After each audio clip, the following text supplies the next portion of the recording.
Миний аавыг сангид орчин жалбуу. Ээжийг маань пагмин баасан.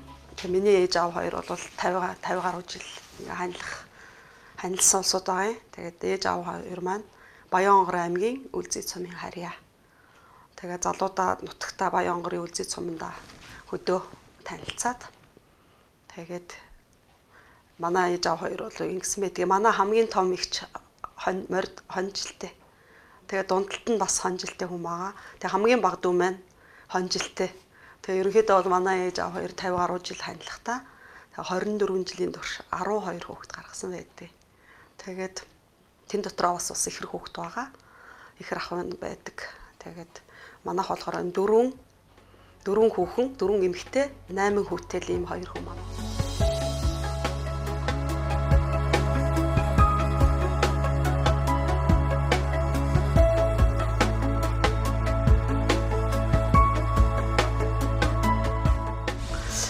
Ээж аав хоёр маань тэр замын үед Дорноговь аймгийн Сан шандад ажиллаж агаад бас 1 жил одоо томилтоор тэр замын үед очихт нь би яг тэгтэн тэр 60-аад онд явж хахт нэг 10 сарын 28-нд намрын тийм орой.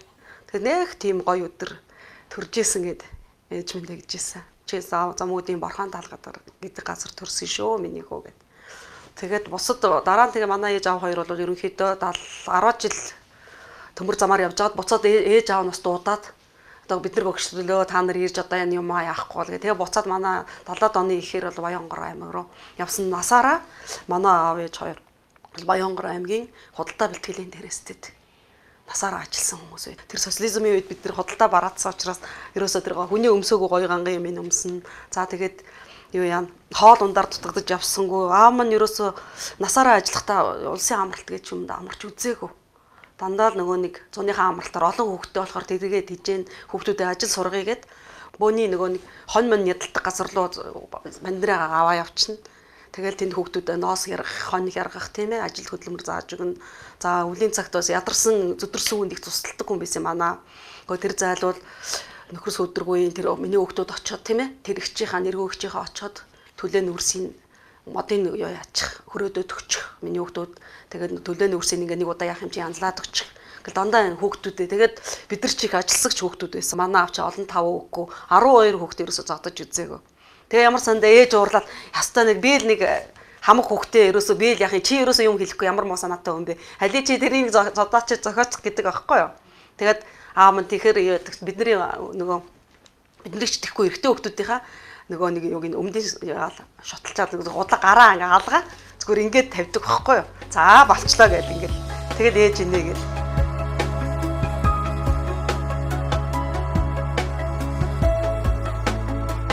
Тав настай байхдаа би гурил хилдэс гарсан. Дээр үед ч нөгөө нэг цагаан сар болдог гэсэн шүү дээ. Тэгээ нөгөө хүүхдүүдийг надыг гуйдаг гэсэн. Хөөе жалбухөө баасаа чи нэг охиныгоо өгөөтөж ганц чимгээгээ өгөөтөж нөгөө банш цагаан сарын баншны гурил хилдүүлэх гэдэг надыг ингээ урилгаар авч явдаг гэсэн. Тэгээ ер нь бол багасаа бол хар бор ажил ерөөс бүхэл ажил хийж чаддаг. Би их ажилласан хүүхэд байсан. Тэгээ онц сурдаг. Би нөгөө бас хиймдээ тоондоо их сайн хүүхэд байсан. Тэгээ тухайд бол би бол эмч болъё гэж боддгоо. Би нөгөө ерөө сэтгүүлч болъё гэж тийм өрөөдөлтэй байсан. Тэгтэл нөгөө манай ангийн багш болохоор тооны багш аахгүй юу. Тэгээ надыг тоондоос ингээ тоогоор оруулах гэдэг. Нөгөө химийн авид багш маань чи хиймдээ сайн амж байгаа наа тий ганч миний хүү ерөөсөө чи эмч болно 3 дугаар юугаар орно шүү. Хиймээрээ суурлаараа гэд булаацалтаад байдаг гэсэн. Тэгээ манай ээжд бүр хэлээд манай 2 багш конкурс манай ангийн багш бол тооны багш. Тэгтээ нөгөө манай химийн авид багш маань бүр даваад дийлээ. Тэгээд ч би за одоо ерөөсөө ангах руу оръё. Ангаахын дээдийн юун тэгээ үтсэн байхгүй. Тэгээд эмч алсан. Тэгээ хүүхдийн эмч мэрэгчлэр төгссөн. Тэгээд миний дүү тэгээ яг би өөрөө хиймдээ сайн байсан болохоор дэвтэр номоо үлдэн штэ. Миний нөгөө хийжсэн гिचэл номын дэвтэр. Тэгээ миний доотлын надаас 2 дүү эрэгтэй ганхыг гэд маа дүү минь. Тэгсэн чинь бас нөгөө нэг сургуульд ингээл гिचэл номоо хийгээл тэгсэн чинь бас л тоороод нөгөө бас хийм юмдээ аюу сайн нөгөө материалуудыг үлдсэн ч юм уу. Сонирхол миний их ч юм гоё юм мэрэгчлээ болцсон юм чинь гэж бодсон юм уу? Манай яг миний доотлын дүү маань юу яас конкурсд маш өндөр оноо авсан. Эмчилгээний анги эмч мэрэгчлээ. Тэгээ одоо юу мэдсэл сэргийн хамар хоолой лоор ийм эмчилгээ. Тэгээ ерөөсөө ийм тэгжил яасан да. 12 хүүхэд чинь 6 хүүхэдэн дээд сургалт өгсөн. Хөдөөчхөн дээдийг 3 хүүхэдэн төгссөн. Ангахт 2, цэргийн дээдийг төгсөөд тэгээ 2 ах маань бас мэрэгжлэх мужаа тий иймэрхүү юмар. Тэгээд их гоё 12-ын тоонд би угаасаа дуртай юм байна.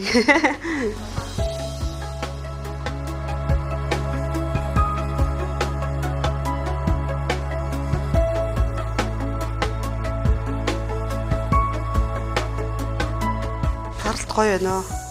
110-70. Таны даралт баг ирж исэн шүү дээ, тий. Тэгээ одоо ингээд 90-60-тай байсан энэ ихч маань ингээд ягч одоо манад 2 дахь хэвтэж байгаа тийм ээ. Солонгос улсад ажилд амьдарч исэн. Тэгээд Солонгост бас яг ингээд Монгол ангаахын дээд төгссөн хүн бол бас эмчээр ажиллах тийм болцоогүй байдаг аахгүй юу. Тэгээд ийм сайхан мэрэгжил эзэмшиж чи одоо наадаа юугаа хийгээд байгаа юм бэ гэд манай Монголд ийм гоё тийм ээ. Ийм зөвгөний эмчилгээ айгуу гоё юм байна. Бид нар яагаад гэвэл бас гэр бүлэрээ юм давуу талтай юм чинь тий. Энэ олон түмнийхээ эрүүл мэндэд тий тустай юм хийвэл яасан юм бэ? Чи нэг нааша Монгол руугаа ирээч гэдэг надыг бүр 2010 оноос хойш л тэгсэн баха. Дуудсан. Ер нь бол тэгээ яг хүний хувь хүний амьдрал ажил тий болохгүй байсаар байгаад би сая 13 оны 5 сард ирсэн. Тий тэгээд тэгээ яг Монголд энэ зүгэний эмчилгээ дэлгэрж байгаа дөнгөж тэгээд тийм учраас би бас гаднаас сурж ирэх хэрэгтэй байхаа гэд Солонгосоос сурж ирээд тэгээ бас за амар өвдөн шүү. За сайхан би тоолж болно. Тэгээд бас Орос улбаны улсын Ленинград хотод очиж энэ зүгэний эмчилгээгээрээ сураад тэгээ 2013 оны 11 сарын 26-нд юу яасан энэ Апимон гэдэг эмнэлгийнхаа үүд хаалгыг нээжээлээ. Тэгээд яг тэд нар Оросд Солонгост бол угаасаа ийм бариан дээр суйрлахгүй зөвхөн зүгийгөө гатгаад зүгийн бүтээгдэхүүнүүдийг уулгадаг байхгүй юу. Тэгэхэд манай монголчууд болохоор давуу талны уламжлал барайцсал энэ дээр суйрлаж явах бол үнэхээр үр дүнтэй.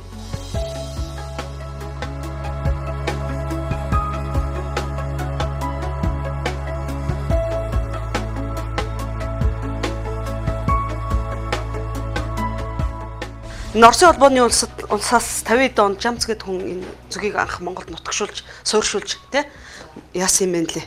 Тэгээд нөгөө Балт зүгийг эмчилгээний зүгийг гэсэн үг л дээ. Балт. Тэгээд манайх юу яадаг энэ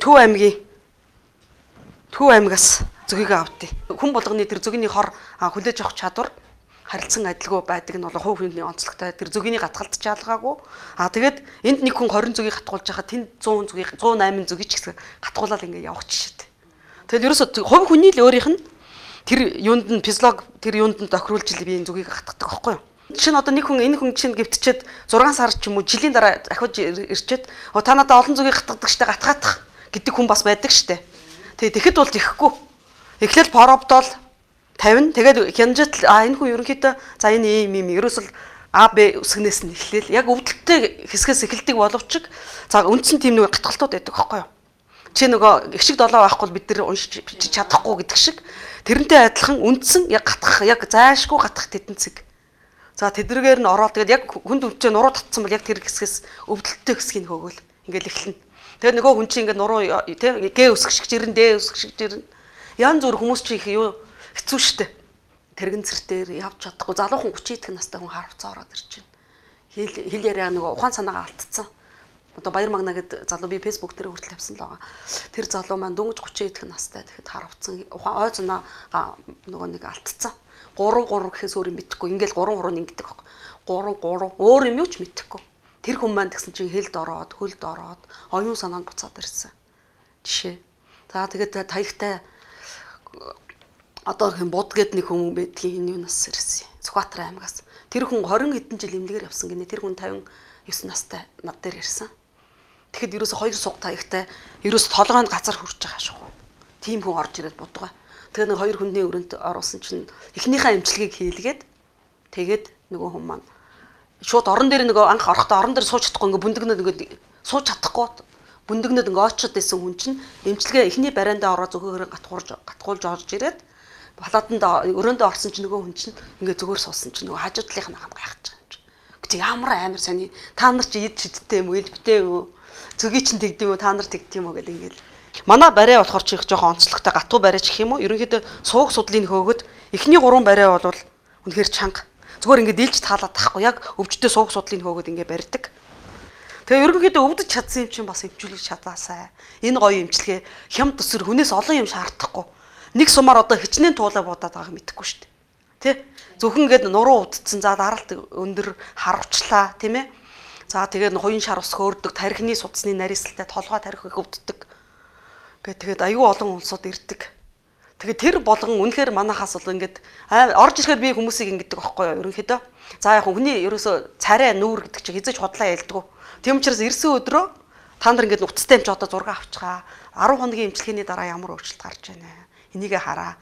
Хүн болгон мэдээж одоо зах зээлд орсон хүн болгон манах сайн гэж хүмүүсийг дуудана шүү дээ. Хааж байсан. Тийм учраас яг хамгийн гол нь би энд ирэхэд ийм байсан факттай тийм ээ. За гарахтаа юм бол тэгэл ерөөсөө ийм төрцөн юм шиг байдаг байхгүй хүмүүс.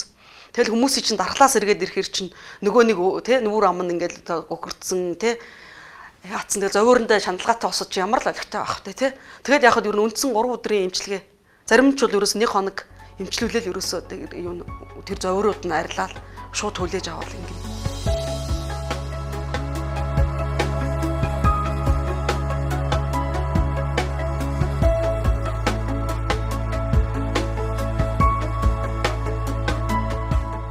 Зөвгөний хор эмчилгээ бол хүн цэвэрлэх үйлчлэгээ шаар шахуцсыг зайлуулна гэж байгаа. Тэн дотор нь болохоор одоо нэг хүнд металлын давсууд, дутуу эсэлтэлтийн бүтээгдэхүүнүүд тийм ээ. Одоо хорнууд, тэгээ холестерин өөгцс юу гэдгийг бүгдийг ингэж гадагшлуулж тэр үтгийг ясыг хүртэл задлж хайлуулах. Тийм хүчтэй цэвэрлэх үйлчлэгээтэй байдаг байна. Хоёрд.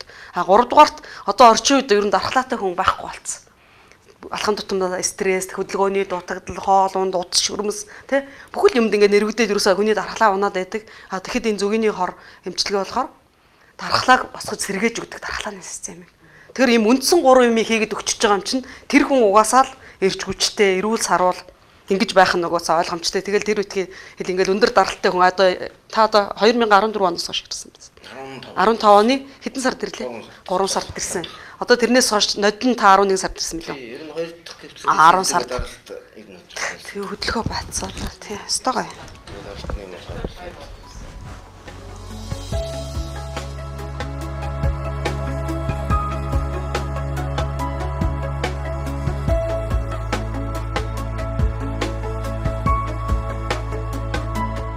Тэг ерөнхийдөө 50 бол ерөөсө хороо шахчихдаг байхгүй юу?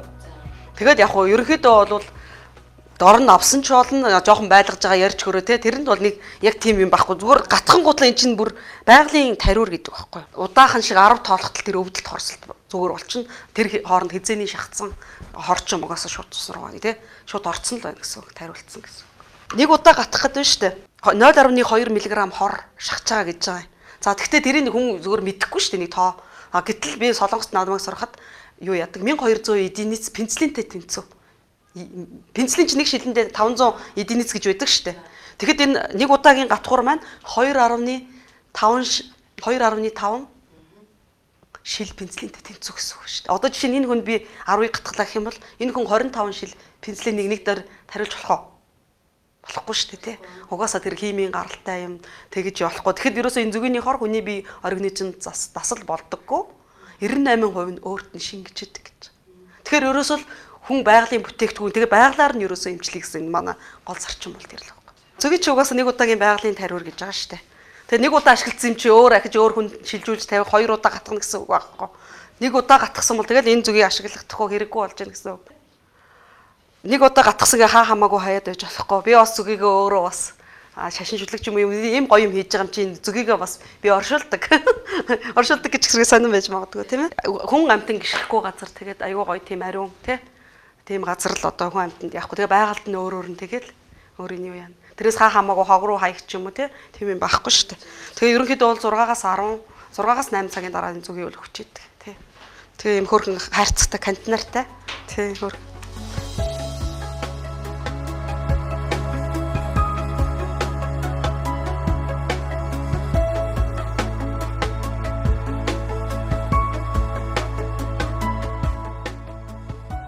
Ерөнхийдөө яг анх эхлээд бас энэ хүн чинь бас Солонгост нэлээд хэдэн жил бас ингээд сэтгүүл зөө бас орчуулгын ажиллаар байжсэн үнийг яг ер нь энэ Монголд энэ амьд зүйн хатур эмчилгээ орж ирснээр би тэр анхны хулан гэдэг эмчтэр цугд дунд мэржлийн эсэлтэн 3 жил цуг ажиллаад ийм олон түмэнд хэрэгтэй ийм сайхан байгалийн эмчилгээ гэдгийг ойлгосон үднээс энэ хүнийг бас Монголдо ирж энэ анаахын их сургууль төгссөн мэрэгчлээ одоо олон түмэндээ түгээ гэж авчирч одоо нэг ийм үйл ажиллагаа явуулаад 3 жил болж байна. Тэгээ амжилттай олон хүний сайхан эмчилгээд ингээ явж байна да.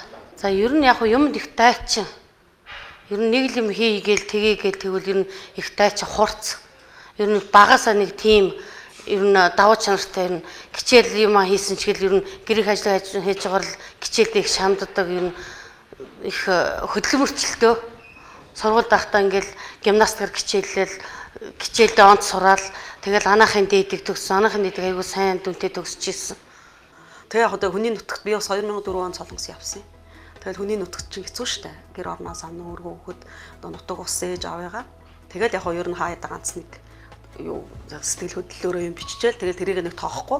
Тэгэл ажил хөдөлмөр хийж явж исэн. Тэгээ яг би Монголдо ирээд тэгээ ерөнхийдөө бас энэ юу Facebook гэж юмар нь одоо өдрийн тэмдэглэж хуу юм аа гэж бичиж явж байтал одоо тэр Сумма тайлбарт Төмөрбаатаргаа хүчийн юу Яруу найргийнхаа номыг гаргаад яасан бэ гэсэн юм урам дашуур гисэн. Тэгээд тэрний дагуу ерөөхдөө энэ Тэнгэрийн шившлэг гэдэг энэ ном маань төрж мэндэлсэн. Тэгээд энэ номд би бас маш их хайртай. Яагаад гэвэл энэ номонд бол би төрүүлж өсгсөн ээж аавда тийм ээ жалбуу баасан. Тэгээ өөртөө зориулаад намартаа зориулаад одоо бүхэл ойр дотныхаа хүмүүс зориулаад энэ Тэнгэрийн шившлэг гэдэг энэ 9 бүлэгтэй энэ номоо ингээд яасан хэвлүүлэх болоод ингээд пижигнэлээ. Гэтэ их гоё манай аав 10 сарын 26-нд өнгөрөхөд энэ ном маань Жикон пресс хэвлүүлсэн. Тэгсэн чи яг 10 сарын 25-нд номоо ирж аваачээ гэд. Тэгээ би Жикон пресс дээр очиод нөгөө номоо ингээд нэг ботлын ингээд тэврээ 50 ширхэг байт юм байлээ. Тэгээд би нэг аавда айгуу том бэлэг өгсөн. Эвэртэй тэврээл ингээд тэр Жикон пресс дээр байж байгаа юм байна очоод. Аваад явж исэн. Тэгжэл нөгөө сүрэн сэн рүү явах хэрэг гараад тэнд очиод байж исэн чинь бас би их азтай энэ номны манд дэжиг юу яасан. Болор цамын хийзэн гантулга, норын гантулга, тэгээд хашчулан гээд бас Монголын бас нэрт сэтгүүлч энэ хоёр хүн миний номын дээжиг яг тэр өдөр авал авсан л да.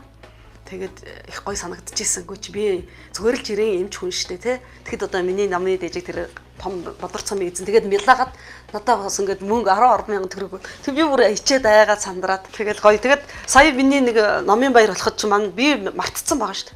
Тэг чин 78 он тэр 3 дугаар ангийн хүүхдүүд маань надад цэцгэн мэдчилгээ танаа 3 дугаар ангийн чи хүүхдүүдээс би бол гайхсан шүү дээ. Тэгээ нөө Facebook гэдэг чи одоо ийм нээлттэй тийм ертөнц ингээд намайг талтчихэдэг юм байна те. Хаана юу хийж байгаа. Би чи ерөнхийдөө Facebook-ыг бол өдрийн тэмдэглэлээ гэж боддог л доо. Тэгээ ерөнхийдөө бас ингээд те хин хаана явж. Би бас ингээд Солонгост олон жил амьдарсан учраас Монгол руу яваа нөгөө нэг юм чи хаана яаж явна гэд олон хүмүүс бас айгүй бас танилын хүрээхтэй учраас би сайн явж байгаа шүү дээ. Тийм ээ, ийм гоё юм хийж байгаа шүү дээ. За тэрийг бас мартахгүй бай, тийм ээ. Би Солонгосоос 13 оны 5 сарын 17-нд ирж ирсэн. Тэгээ одоо бол ингээ 3 жил гарсан болчих. Тэр хооронд би бас нөгөө бас удирдах ажил хийж Солонгост. Тэгээ ганаа огш хаач байгаа, ганаа хаач байгаа, ганчмэг багш хаач байгаа. Олон хүн намайг чинь зурж штэ. Тэгж удаад би эренгүүтлээ дандаа нөгөө коммент солонгосоор читдэг байсан. Анх тэгсэн чинь нэг хүн "Гүч одоо Монголд ичиж юу гэж солонгосоор хичээд байгаа юм бэ" гэд. Тэгээ тэрнээс хойш би монголоор читдэг болоод. Тэгсэн чинь тэгээ яг ингээд юм бичиж явж итэл өдрийн тэмдэглэл шиг толгой жоохон холбоо явж исэн.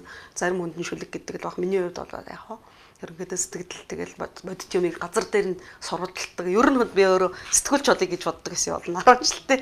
Тэгтэл ингээд би юмч болоод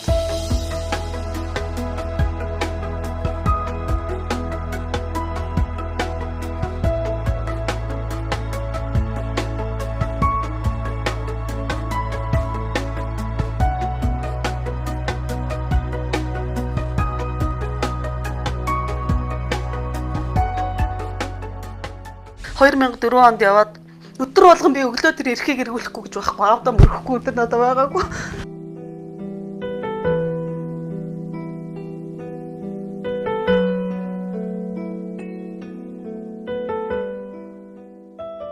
Би Солонгосыг ядан ингээд сураад ингээд нэг юм бичсэн байхгүй аавын тухай нэг манай Солонгос хэлний өгшин гэсэн чи өөртөө тохиолдсон та нар ингээд нэг өөртөө тохиолдсон нэг юмны тухай бичээдэгтэй гэхгүй юу.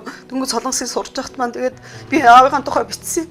Тэгээд би 10 сарын 28-нд ихтлэхөр би ингээд гоё хувцас нэг төрсөн өдрөө тэмдэглэнгээ баярлаад явж итлгэн дуц дуураад тэгтэл аав минь ингээд гинт зүгээр байсан шүү дээ. Өглөө ингээд гашааныхаа хогийг цэвэрлээ явж исэн. Би аавыгаа тэгж бодохгүй шүү дээ. Тэгсэн чинь маань нэг сонирн болчлоо ингээ ирээч гэж дуудаад тэгэл очсон л доо. Тэгээд очиход бол маань түргэн дуудсан түргээ ирээд ингээд би гिचний эмч хүн ч гэсэн тийм ээ. Тэгэл яг хүн чинь ээж аваагаа мөнх юм шиг санаж авдаг юм байна. Тэгээд гэтэл миний аав тэгээд миний төрсөн өдрийн өвдөлт ингээд өнгөрсөн. Тэгээд тэр тухайга би бичсэн байхгүй юу. Тэгээд тэгсэн чинь тэр багш маань шууд уйлсан. Миний бичсэн юм. Үгүй чинийх яна бист үнэхээр чи ямар чиний стен бичсэн юм чи намайг ойлгуулж чадчихээн юм сэтгэл хөдлөж чинь жоохон яг чиний солон сэлний бичлэг баг байна л да. Тутмаг байна. Гэхдээ яг чи үнэхээр мондөг юм байна. Чиний энэ бичсэн юм чинь чи чадах юм байна. Чи үнэхээр сэтгэлээ онгойлж чаддаг хүн байна гэж надад урам өгөөд.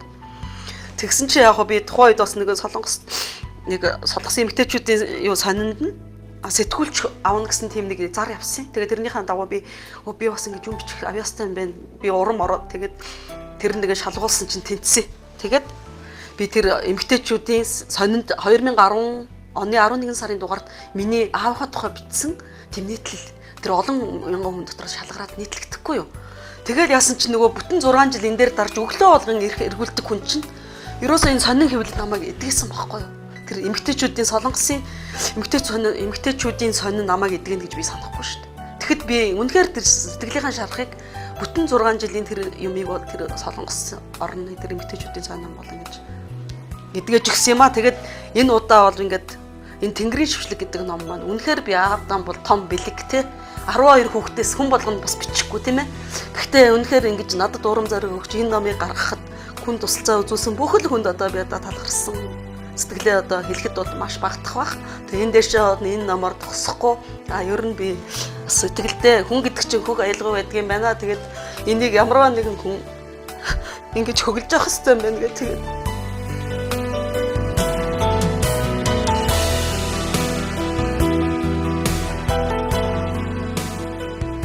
энэ номоо одоо ингэж хайртай авдаа Тэнгэрийн шүвшлэг анхны номоо өргөн бариа таньдаа маш их хайртай шүү. Жалбуугийн ганчмаг 2016 оны 10 сарын 28 ингээд би бичиж бурхан дээрээ тавхтаа би үнэхээр одоо би том бидэг барьтаа да гэдэг энэ олон жил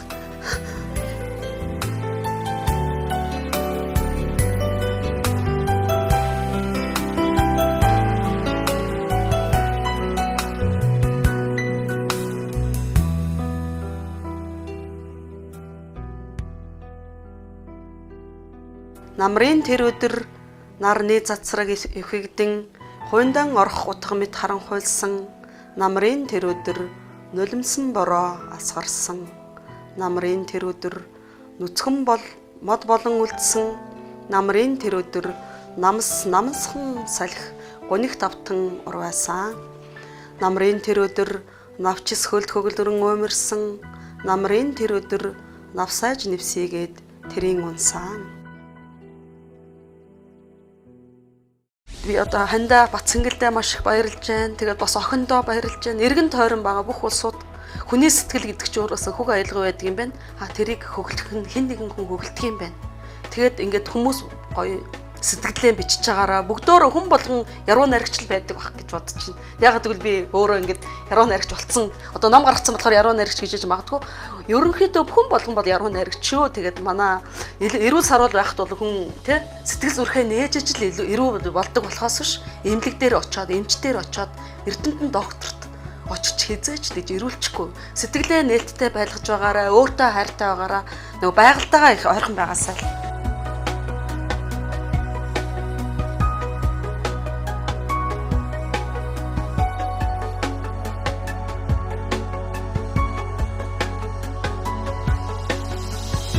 Тэнгэр мэт тэнэгэр сэтг, газар мэт уудам уучил, итгэлийн галыг бадрааж яв, сэтгэлийн их жолоог чангатаг гэж энэ үгийг бас хэлмээр санагдаж байна.